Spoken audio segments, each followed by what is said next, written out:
I remember clearly I couldn't eat. I couldn't sleep properly. Johnny Kapiris here, St. Bernard's Fruit and Veg. Whatever their banana price is, I'm gonna halve it. That's John Kapiris. The loud and proud small business owner is known around Adelaide as a colourful character with a big heart and an even bigger mouth. Howdy, don't think you're gonna come into Johnny's territory and run me. I'm gonna run you. I'm gonna tell you what prices to do. We're all just fun and games anyway. Johnny started St. Bernard's Fruit and Veg 12 years ago and is hugely passionate about providing the best service to the local community. And he isn't shy about expressing his hostility towards the big competitors from overseas that he believes are hell-bent on pushing the little guys out of a job. It hasn't all been smooth sailing for Johnny. For years he had to battle to keep his business afloat, and a few poor decisions pushed him to the brink of going broke. But you live and learn, and through blood, sweat and tears, Johnny has been able to pull himself up by his bootstraps and soldier on. These days business is booming, but he's not letting it get to his head. Instead, Johnny is all about building others up, sharing the love and doing what he does best, telling it like it is.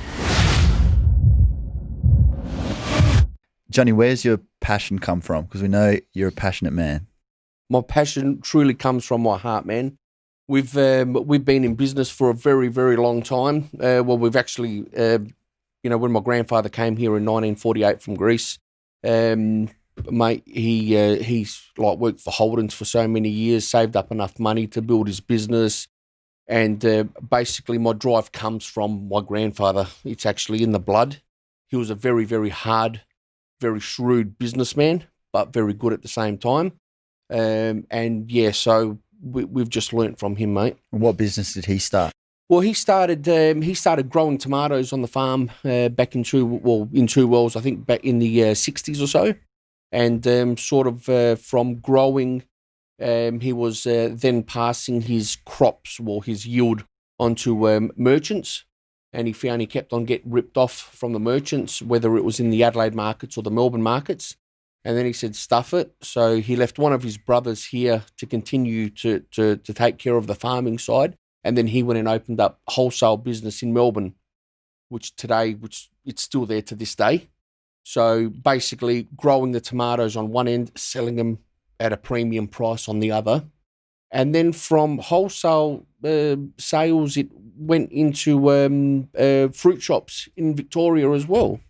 And did your dad carry that on? Dad carried on the farms here in Adelaide, and his brothers continued the markets in Victoria. So from when you were a little boy, you're always around the fresh produce in the fields with your grandpa, your dad, that sort of. Don't know nothing else, Callum. Don't know nothing else, mate. From day dot, mate, I was almost, you can virtually say I was born on a farm, and haven't looked back since then, mate. Fresh produce has just been.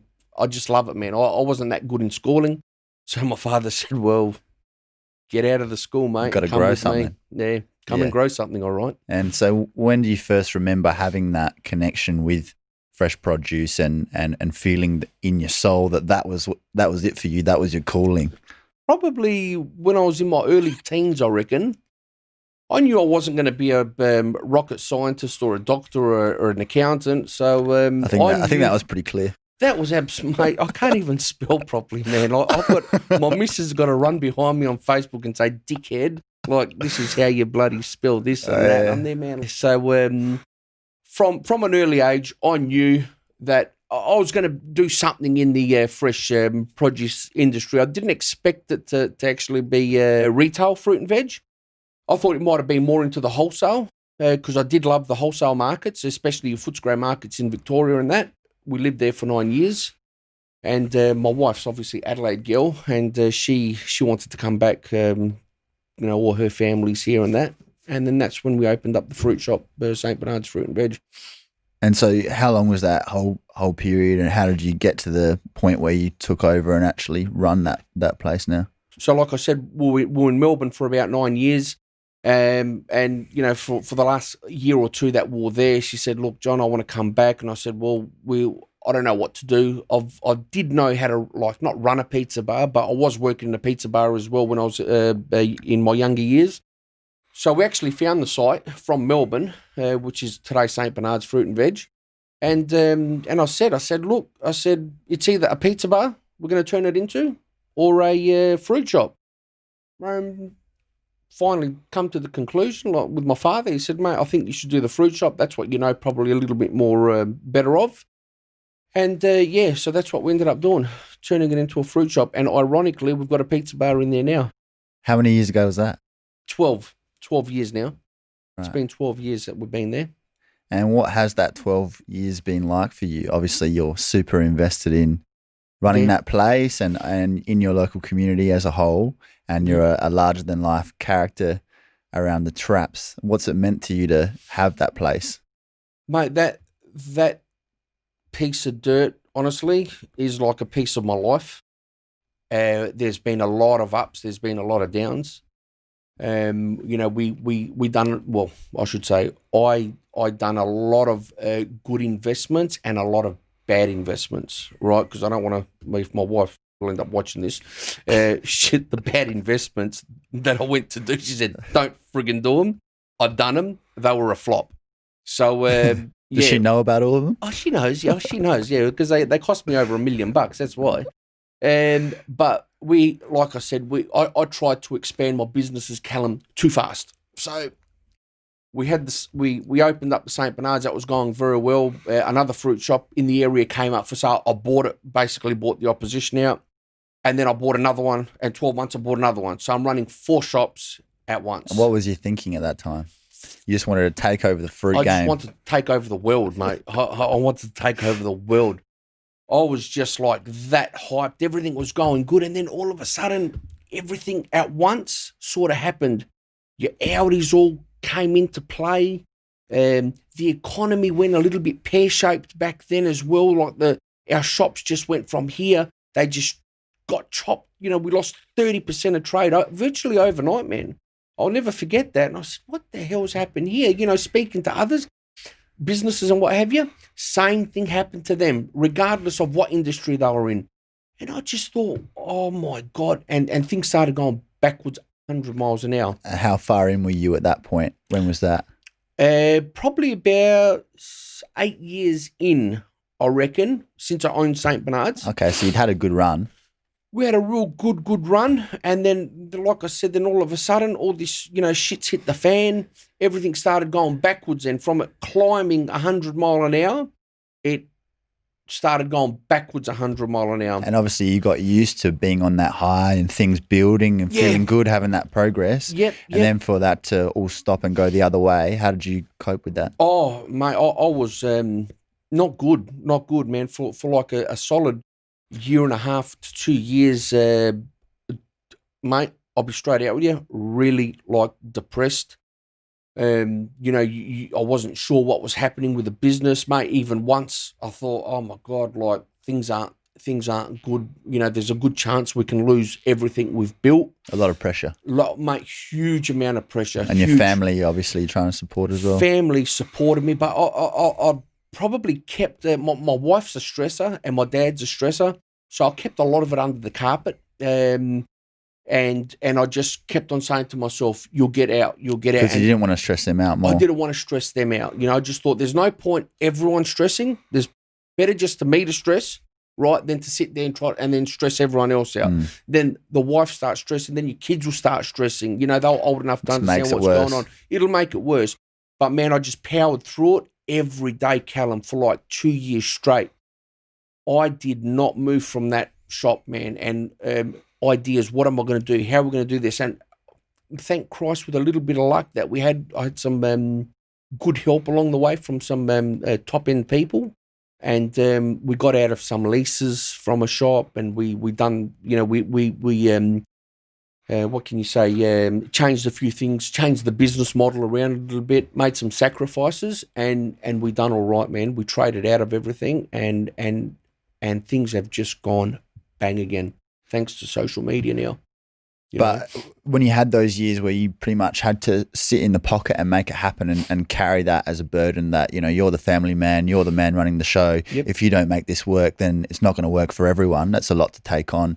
How did you get through that mentally, or what was your mindset? What did you used to say to yourself?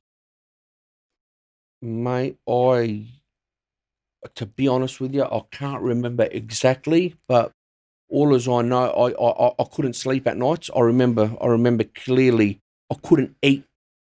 I couldn't sleep properly. And all I was thinking is my brain was going like through a deck of cards, flicking a deck of cards, and it was like, that's how quick my brain was going. What should I do? What am I going to do? How are we going to do this? And because we were changing things structurally in the business and that, it was always a wait. It was always like a month wait. Oh, in 1 month, we'll know about this. And in 2 months, we'll know about that. So it's that uncertainty. It was uncertainty flat out, man. It was always uncertainty, you know. And then I don't want to say too much because I've still got something finishing off, you know, with all this sort of stuff. But look, there was uncertainty for 2 years, and mentally, yeah, I was drained, 100%. But I powered through it, man. I always used to sit there saying to myself, keep going, John, keep going. There's going to be light at the end of the tunnel. And slowly after 6 months, and I kept on going, then we started seeing some changes. And then, like, you know, once that pressure comes off a little bit by a little bit, then you start settling back to normal. And then things went completely back to normal. Everything, all my leases, this, that, the other, whatever dramas I had financially, and that was all taken care of. It was all fixed up just by having focused, look at that dot on the wall and don't take your eyes off it until you get there. But you've been very bloody-minded in persisting after that and making sure that you weren't going to let it go. And a lot of people don't have that kind of drive. Yeah, well, that's right, man. But I guess it was all on the line for you. It was, man. It was all on the line, man. Like I said, yeah, I made two shit decisions that I shouldn't have made. Unfortunately, you made it. You can't do nothing about it. But I was good enough to get myself out of it, which is, fingers crossed, thank Christ for that. And what did you learn about that time in your life? What did I learn? I learned to slow the hell down, man. You're not immortal, you know, and the stress that I went through in those 2 years, I'll never, ever forget, like that I couldn't sleep and I couldn't eat properly, and, you know, I had restless nights, you know, because I really didn't have no one to talk to, Callum, because I couldn't. Because you didn't want to stress them out. I didn't want to stress my missus out and say, look, this and that's happening or this is happening. So it wasn't right until the very end, like when I saw things were coming good and things were falling back into place, then that's when I started telling them. But all the hard work was done by then. All the stressing was done by then, you know. And then that's, you know, it wasn't right till the end when I said to my wife, I said, mate, listen, like, you know, I was going to call the bank and say, mate, I'm done. You know, I can't do this anymore. Just take what you need to take and leave me what's mine or whatever, you know. And she goes, are you serious? I said, mate, that's, you know, it got critical at one stage, yeah. But I suppose it was, for you, it was a sign of love that you didn't want to say anything to upset people, and that's sort of how you viewed it. Is it a bit of a cultural thing, Greek men not talking about those sorts of things and keeping it to themselves? Callum, I would have loved to have spoken to someone about it. I don't know if it's more did you ego. talk to your dad about it or anyone? Yeah, but like I said, not till like later on, you know, like just bits and pieces here and there, you know. You know, I didn't really want to stress everyone out and just say, oh, I nearly rang up the bank today because we, you know. You just had this underlying belief that you'd be able to handle it. Yeah, and you just had to keep going. Yeah. Like there was always that chance there that something could go pear-shaped. But I knew, and my grandfather always said to me, mate, if you work hard, you will never lose whatever you've got. But you've got to work hard. Don't think you can go to work for 5 minutes, say to the boys, do this, and that, and then it's all good. You can go home. Work hard, good things always come to you. And that's what stuck in my head, him saying that just before he passed away. John, work hard, good things will come. And that's what I kept on saying every day. We'll be all right, because that's what I had set in my head. You still hear that voice today? I don't hear that voice, but I like to keep a lot of things bottled up, stored in my little cupboard upstairs. and I bring them out when I feel I have to, you know. But I was stressed out. I got to say, I was physically and mentally stressed for a solid 1.5 to 2 years, you know. Were you still having a laugh at that time? Where does humor come into it for you? Because we know that's a big part of your life. I'm just trying to think. Yeah, my videos actually started back then, but they didn't get super crazy till about, probably about a year ago. You've been getting more confident. Much more confident, really confident, I should say. Those videos just, and like the first time, I don't know if you'd seen that one where I done the one with the trombone, and it virtually went viral. Nearly got 1 million views on it. And you know what I said to my wife, this is what I'm going to do. Actually, I done the video, and then I showed her. I said, before I posted it, she goes, "You're effing mad. You are an idiot. You're going to lose your shop." And I said, "Shit, man." I said, "You know what, man?" I said, "No, I'm prepared. I'm prepared not to lose my shop, but I'm prepared to take that gamble." Sweet and juicy, I tell you. Sweet and juicy. Ever since that video, my business has increased double, now triple, and now it's 5 times bigger than what it was ever before. Johnny Kapiris, St. Bernard's Fruit and Veg.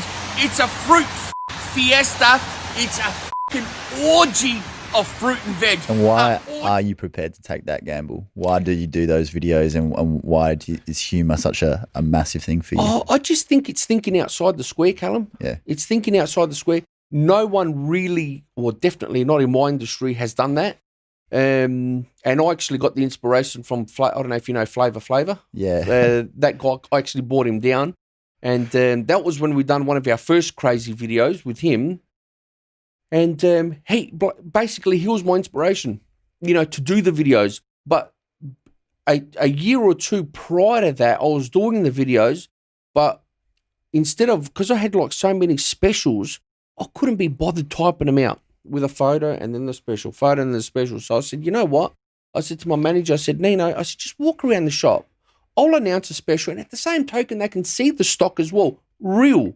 The real stock of what they're going to get. Yeah. Lettuce. Have a f***ing look at the size of these f***ing beauties. Queensland lettuce, $2. Roma tomatoes, $2. That's why I started doing the videos originally, because I couldn't be bothered writing them all out. It used to take me like a half an hour to do one post with all my specials, because I had that many. And we cut it down to like 2 minutes in a video. So it's just about being lazy. It was about being lazy. That's exactly right. It was about being lazy, but creative. Yeah. Yeah. And what's the power of laughter, though, do you think? Obviously, your shop's grown. A big part of that's been those videos and people connecting with you through that. What do you think? Why has that happened? Oh, it's happened with the campaign that I'm doing, especially with the Ep2 campaign. That's what took it to the next level, right?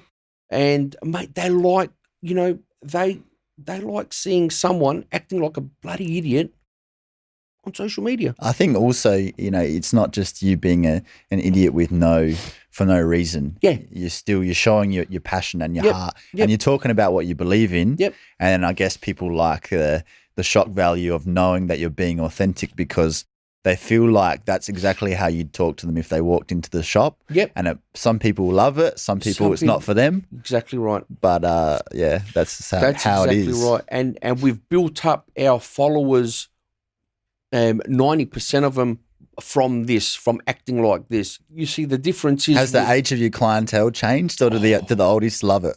Mate, they don't see it? Don't worry. The oldies see it. You know how many people on Facebook, the oldies are on Facebook? Yeah. Unbelievable. But now we've got 18 to 30-year-olds through all the time, straight from gym.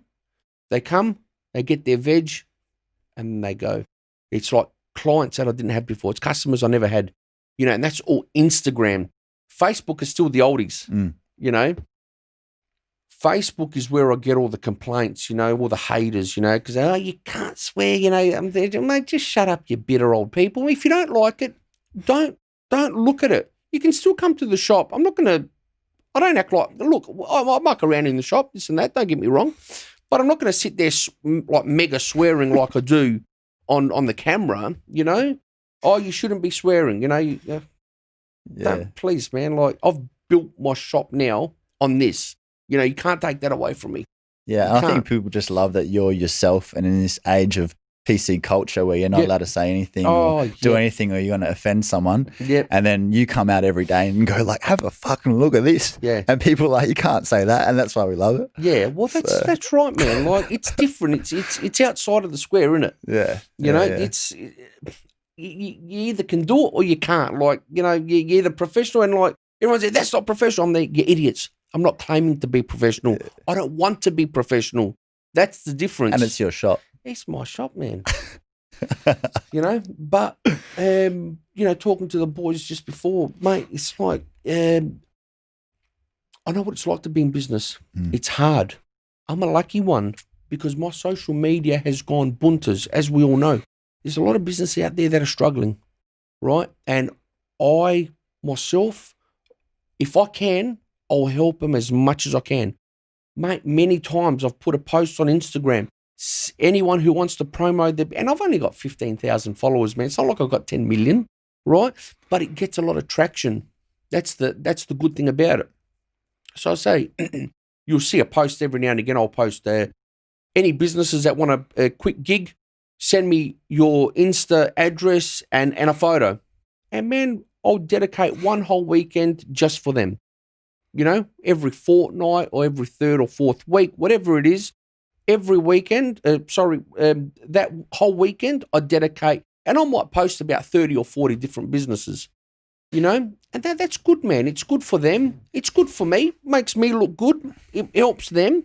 And it helps everyone. But you seem like a guy who cares about bringing other people up and other small businesses up. 100%. And you know how difficult it can be for the little guys against the big guys. Yep. What are some of the day-to-day things or the struggles that people do have running those small businesses, and what might those who don't own a business not understand about how difficult that is and the things that keep you up at night?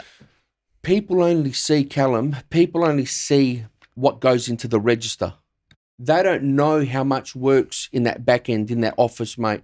They only see money going in. They don't see the money going out. So everyone says, oh, yeah, you're flat out. You must be making 40 grand a week. Listen here, man. Do you want to see my bills? Do you want to see my wage bill? And that's even like with even some of your staff, this, that. And then, mate, it's not all roses. Big shops, big bills. All right, yeah, we all make our money, right? But there's a lot going out the back door. That's the stressful side of things, man. Small businesses, they might invest. They might only have 10 or 20 grand to invest.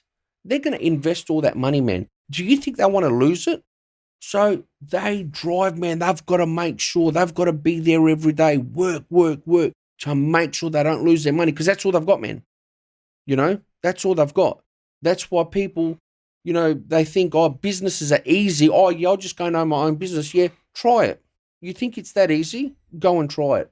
It's all, that's all I've got to say is like, it's not as easy as everyone thinks, man. There's a lot of mental stress that goes with businesses. And especially if your business isn't going as well, like I said before, everything was going beautiful. And then all of a sudden, mate, bang. Businesses hit a brick wall.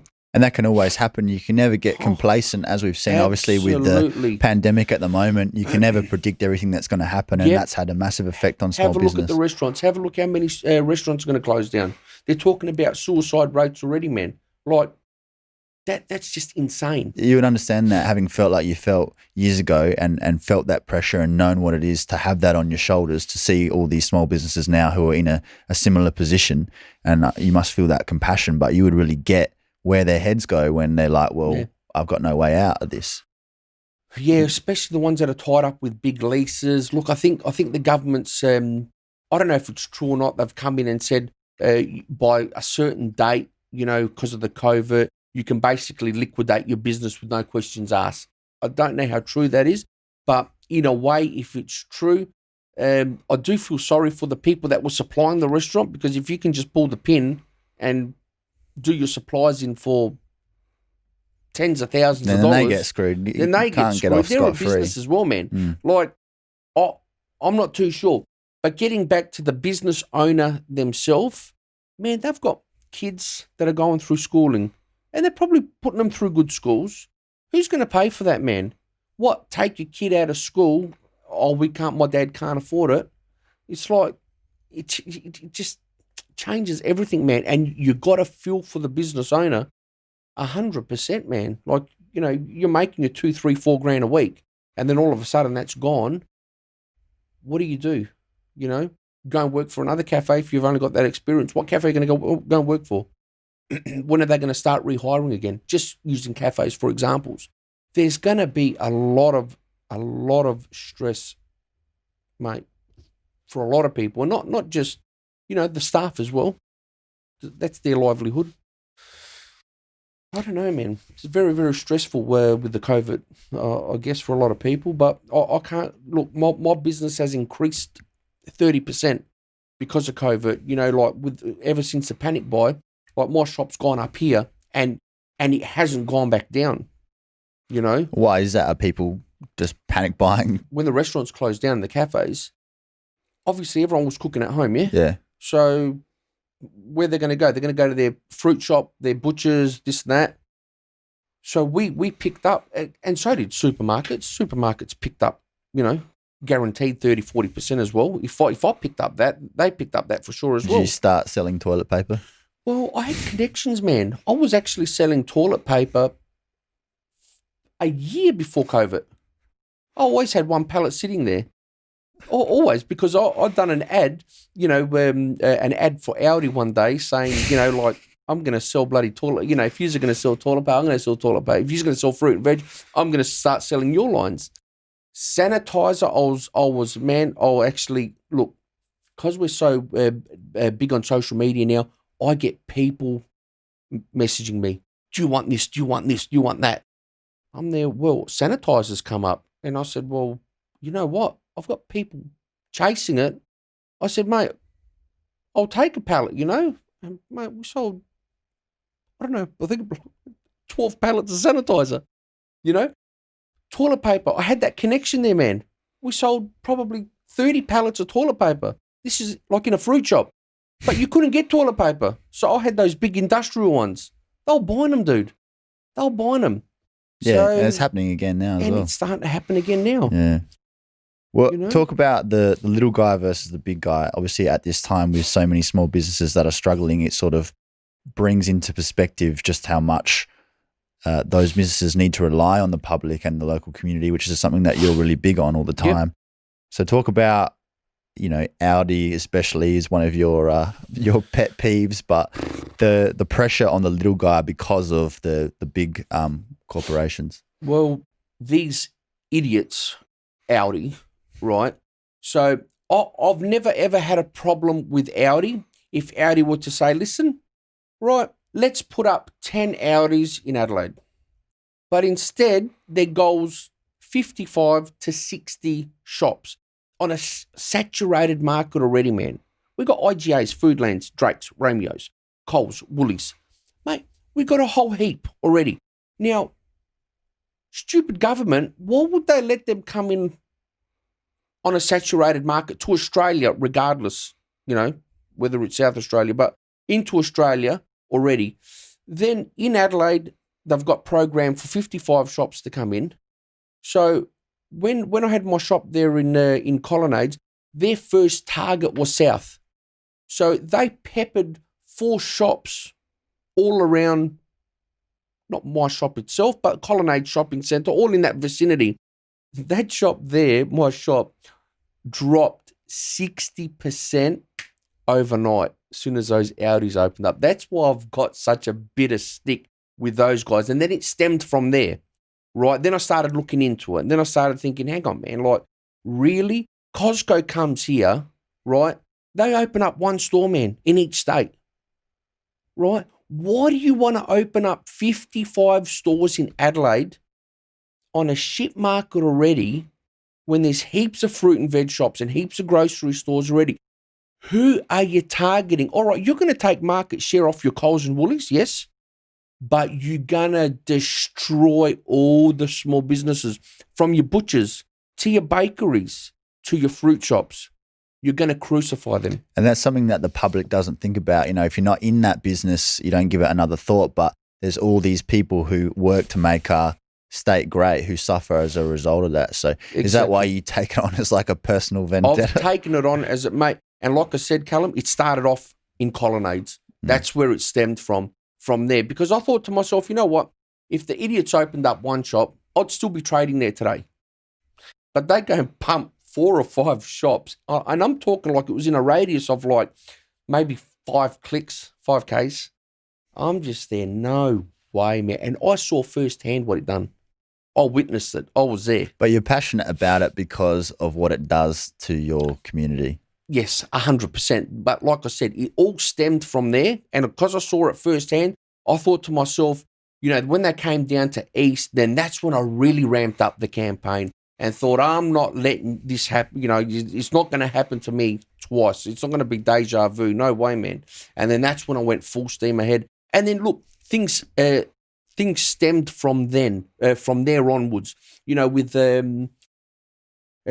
the push more local, support SA more, it just got bigger and bigger and bigger. Look, the passion was always there, don't get me wrong, but it was sort of, it got spread open when that campaign Yeah, and you're happened. not alone. There's a lot of other businesses that feel the same way. Got heaps of backing, man, heaps of backing, Callum. Yeah, and you're the kind of voice in your own sort of unique way, but you get attention and people believe and want to be a part of They want to be what a you're part saying. of it. Yeah, that's right. We've got a lot of them followers. wouldn't be quite brave enough to say it in the way that you do. Well, you know what I say to them, mate? They got no balls, mate. Simple as that. You know what? They got no balls. It's true, man. In business, you need to have you got to have testicles, mate. Simple as that. And not only that, I want to put it out there. I want to let everyone know this is why I hate Audi so much, because that 10 shops would have been plenty in SA.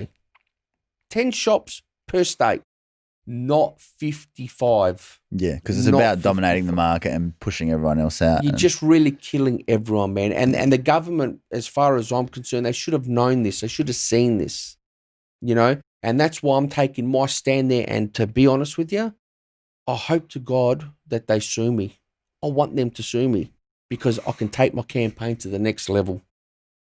You got the biggest bowls of them all. They're big.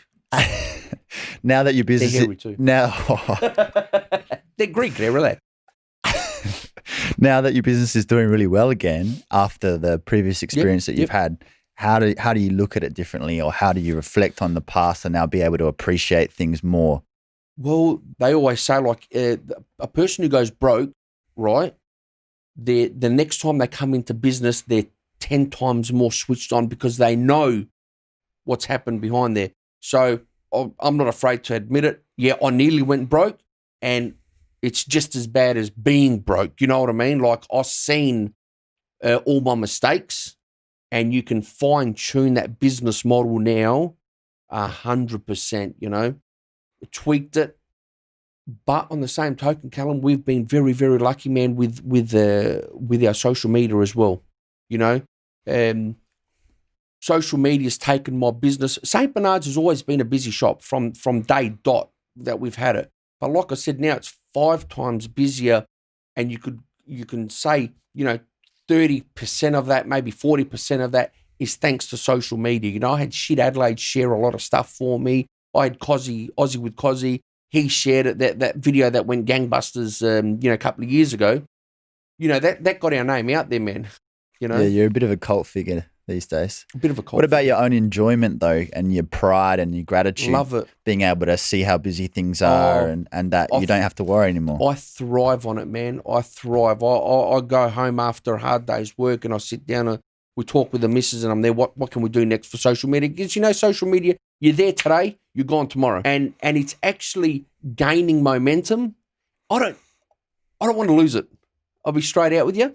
It's good for business as well, but not only that, it's gonna start being good for other businesses. And I said this before. I said, mate, like anyone who's got a following, whether it's 5, 10, 20,000 followers or 1 million, you know, they should dedicate a little bit of their following to other businesses, man.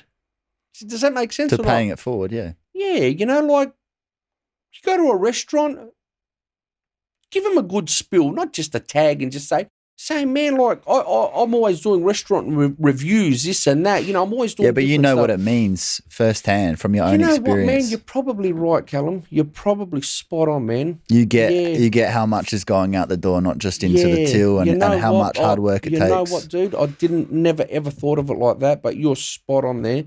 That's exactly right. It's because, you know, I've got the blood, sweat, and tears, man. I've nearly lost my businesses, you know, like no one really helped me on social media and that, you know what I mean, or whatever. But things were different back then, you know. And now that I've got that following, I want to do it. I want to do it. I want to help. You know, I want to help other businesses as much as I possibly can. You know, that's how it's meant to be, man. That's how it's meant to be. You know, I want to use my page to help others as well as myself. Don't get me wrong. All together, all one package, man. Which is, I guess that's why a lot of followers like me as well, man, because it's not a facade. It's passion. It's true. I want to help them. I really want to help them, you know? Unfortunately, we have to see a lot of your package, though, which is big and hairy. Big and hairy. The boys are laughing in the background. All right, Johnny, we're done, bro. Bro, champion, man. Thank you very much. Thanks for having me, man. Thanks for bringing the fruit. Eat. It's all yours. That's sweet and juicy, I'll tell you. Thanks for tuning in to the Bolton Brothers podcast as we do our part to change the face of men's mental health. Never underestimate how your story can change someone else's life. We can all make a difference. So who's next?